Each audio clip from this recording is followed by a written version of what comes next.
Hello everyone.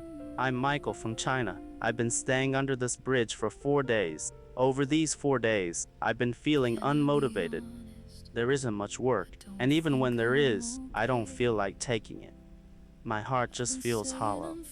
It has been exactly 2 years since my kids, and I returned to China 730 days, that is 1750 hours, 1,052,100 minutes. Time before this does not count. I hate to say this. I fled from your parents' home all by myself with my children. I only took our documents without grabbing any extra clothes.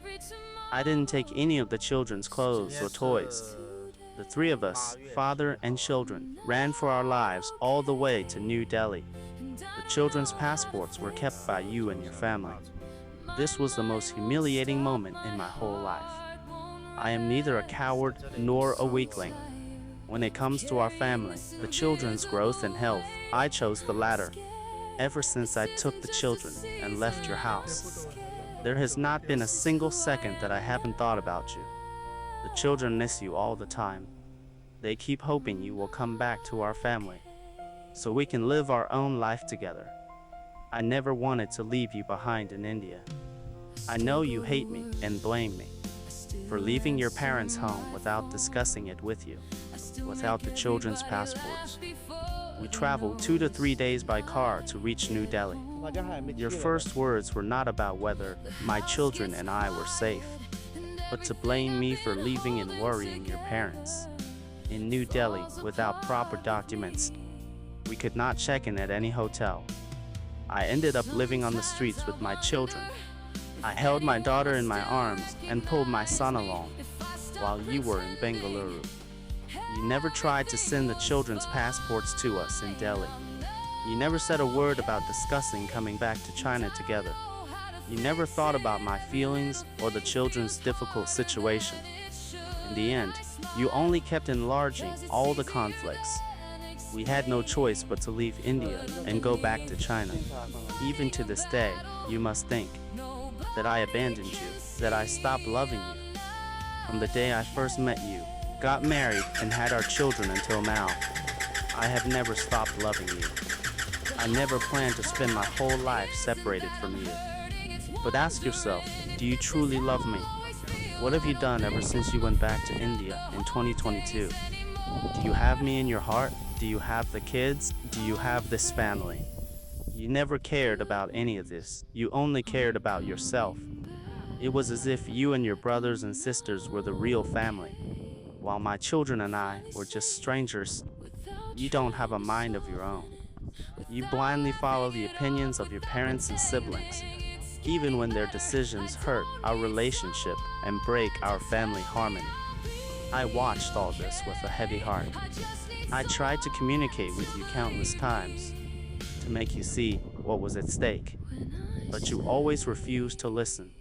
Even when the children's health was threatened, you did not care at all. You even told me, if I cannot stay at your parents' house, I can leave and go anywhere I want. What hurt me most was this. No matter what happened, you would never stand on my side. Inside your parents' house, your father and brothers threatened to attack me right in front of our young children. I could overlook that. But as my wife, you chose to stand by and watch. That left me deeply hurt and disappointed. No matter what your family told you to make you treat me this way, I don't blame them, because they do not understand our life. Yet you still chose to believe them, instead of believing me and yourself. When you left home, our son was just over 3 years old, and our daughter only 1.5. You and your family were so hard-hearted. They persuaded you to break our relationship and tear our family apart, leaving the children without their mother's company and warmth. I got tired of all the lies. Back in 2024, you, your father, and I had an agreement. The children would go to school in Difu, and I would choose their school. But all of a sudden, you changed the plan without even talking to me. We also agreed the children would study in Bengaluru, a promise you made to me.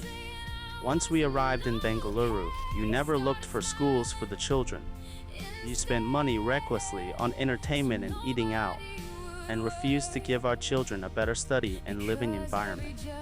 Schooling in Bengaluru costs more, but we could easily afford it if we both worked.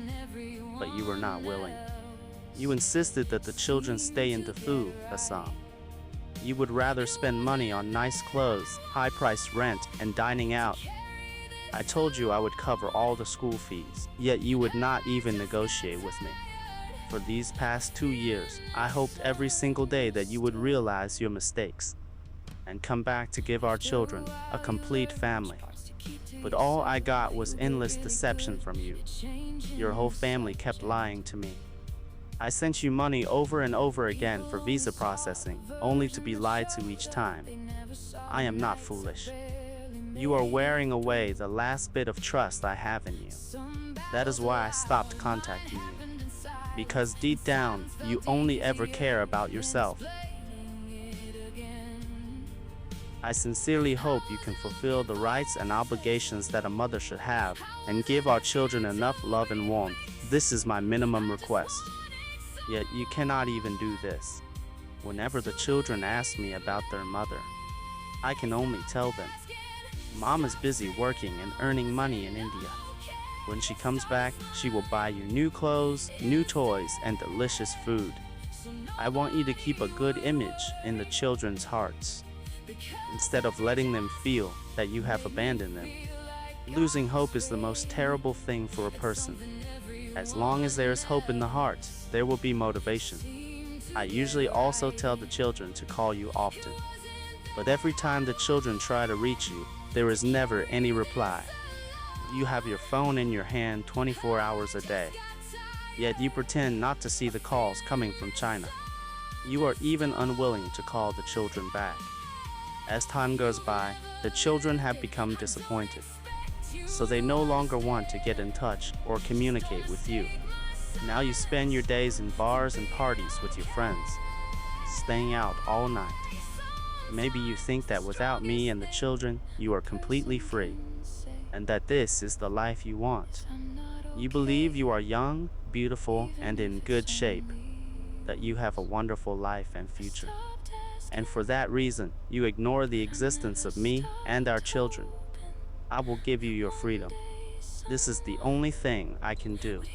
My children and I will keep living our lives. We are all adults, and we have to pay for our own choices with no regrets after the fact. I choose.